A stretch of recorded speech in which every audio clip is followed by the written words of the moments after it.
कर्नाटक चुनाव परिणाम के बाद बढ़ा कांग्रेस का मनोबल। कांग्रेस के मजबूत होने से बड़ी क्षेत्रीय दलों की परेशानी। क्या कांग्रेस के उभार से बीजेपी के शीर्ष नेता भी हैं परेशान? क्या कांग्रेस के उभार से मंडरा रहा है क्षेत्रीय दलों पर खतरा? अभी कई राज्यों में मजबूत स्थिति में है क्षेत्रीय दल। कर्नाटक के चुनाव में प्रचंड जीत का परचम लहराकर कांग्रेस ने बीजेपी को बहुत बड़ा झटका दिया है। कांग्रेस की इस जीत पर छोटे बड़े सभी दलों ने बधाई दी, लेकिन कांग्रेस को कर्नाटक चुनाव में जीत की बधाई देने वाले इन दलों के लिए कांग्रेस की ये प्रचंड जीत ही बाधा बनती नजर आ रही है। बीजेपी को करारी शिकस्त के बाद कांग्रेस से विपक्षी दल भी सतर्क हो गए हैं। हम ऐसा इसलिए कह रहे हैं क्योंकि पहले हिमाचल प्रदेश और उसके बाद कर्नाटक में सत्ता में वापसी से कांग्रेस जिस तरह से नए सिरे से उठ रही है, उससे न सिर्फ भाजपा सकते में है, बल्कि विपक्षी एकता की कवायद करने वाले गैर भाजपा दलों में भी खलबली मची हुई है। कांग्रेस की कर्नाटक में जीत से विपक्षी दलों को सता रहा है दोहरा डर। क्षेत्रीय दलों को अब अपने राज्यों में कांग्रेस से है खतरा। कर्नाटक की कांग्रेस में जीत से ये तो साफ नजर आ रहा है कि आगामी लोकसभा चुनाव में कांग्रेस कोई बड़ा कारनामा करने की फिराक में है और कहीं न कहीं इसी बात से विपक्षी दलों को दोहरा डर सता रहा है। यही वजह है कि कुछ दिनों पहले तक कांग्रेस के साथ लेने की कवायद करने वाले क्षेत्रीय दलों के नेताओं को अब अपने राज्यों में कांग्रेस से ही खतरा नजर आ रहा है, क्योंकि जिस हिसाब से कांग्रेस ने अपनी वापसी की है, उससे ये साफ है कि केंद्र में भी वापसी करने और बीजेपी को सत्ता से उखाड़ फेंकने के लिए कांग्रेस को कुछ बड़ा करने की सोच रही है। वैसे अगर देखा जाए तो सीएम नीतीश ने भी यही कहा कि वो पीएम बनना चाहते हैं, लेकिन जिस तरह से वो बीजेपी के खिलाफ विपक्ष को एकजुट करने की मुहिम में जुटे हुए हैं, उससे ये कहा जाता है कि नीतीश ही 2024 में विपक्ष के लिए पीएम पद के उम्मीदवार हो सकते हैं। लेकिन कांग्रेस की जीत से शायद इसके आसार कम लग रहे हैं। कांग्रेस का कमबैक बना बीजेपी के लिए बड़ा खतरा।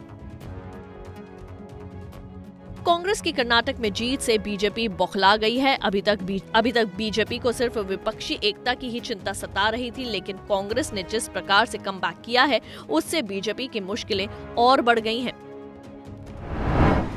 कांग्रेस की जीत से पश्चिम बंगाल की सीएम ममता बनर्जी के बदले सुर। क्षेत्रीय दलों के समक्ष खड़ी हुई नई परेशानी। विपक्षी दल कांग्रेस की जीत के बाद इस बात से भली भांति वाकिफ हैं कि कांग्रेस के साथ लिए बगैर विपक्षी एकता का ख्वाब धरातल पर नहीं उतर सकता। इसलिए विपक्षी दल कांग्रेस को साथ तो लेना चाहते हैं, लेकिन सतर्कता बरतते हुए और समान दूरी बनाए रखकर। यही वजह है कि पश्चिम बंगाल की मुख्यमंत्री ममता बनर्जी के सुर बदल गए। ममता बनर्जी कांग्रेस को विपक्षी एकता में शामिल करने को बेशक राजी हो गई हो, लेकिन उससे समान दूरी बनाए रखने पर भी जोर दे रही हैं। ममता का दिया फॉर्मूला, जिसमें उन्होंने कहा कि जहां भी कांग्रेस मजबूत है वह वहीं चुनाव लड़े, हम उनका समर्थन करेंगे, लेकिन उन्हें दूसरे राज्यों में प्रभावी क्षेत्रीय दलों का भी समर्थन करना होगा।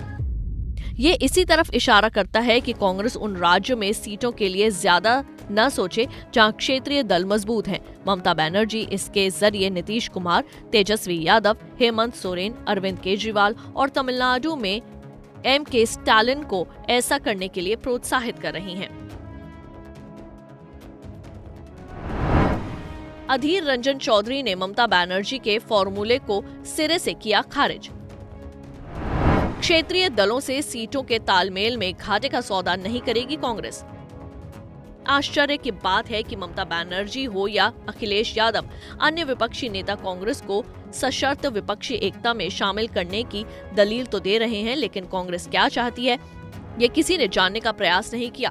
कांग्रेस के वरिष्ठ नेता अधीर रंजन चौधरी ने ममता बनर्जी के फॉर्मूले को सिरे से खारिज कर दिया है। इससे साफ जाहिर है कि कर्नाटक चुनाव के बाद जीत के रथ पर सवार कांग्रेस नहीं चाहती कि उसे क्षेत्रीय दलों से सीटों के तालमेल में घाटे का सौदा करना पड़े। काफी सालों बाद कांग्रेस ने की सत्ता में वापसी। विपक्षी दलों की एकता के लिए कुर्बानी देगी कांग्रेस। क्षेत्रीय दल जिस तरह से कांग्रेस के समक्ष शर्तें रख रहे हैं, उस लिहाज से कांग्रेस का केंद्र में सरकार बनाने का लक्ष्य ही विफल हो जाएगा। क्षेत्रीय दलों का प्रयास है कि उनके राजनीतिक आधार वाले राज्यों पे भाजपा की तरह कांग्रेस भी उनसे दूर रहे, लेकिन अपने वोट बैंक का समर्थन उनके पक्ष में करे। ये निश्चित है कि कांग्रेस को क्षेत्रीय दलों की शर्तें किसी भी सूरत में मंजूर नहीं होंगी। ऐसा करके वे अपने पैरों पर कुल्हाड़ी नहीं मारेंगे। राहुल गांधी की पद यात्रा के बाद कांग्रेस एक बार फिर से देश भर में उठ खड़ी हुई है। ऐसे में जिन राज्यों में क्षेत्रीय दलों की सत्ता है, उनमें भी सीटों पर बंटवारा किए जाने पर ही कांग्रेस का विपक्षी दलों से गठबंधन संभव है। आपको बता दें कि कांग्रेस ने काफी सालों बाद सत्ता में वापसी की है, इसलिए विपक्षी दलों की एकता के लिए कांग्रेस अपनी कुर्बानी किसी भी हालत में नहीं देगी। Bureau report, Punjab Kesari TV.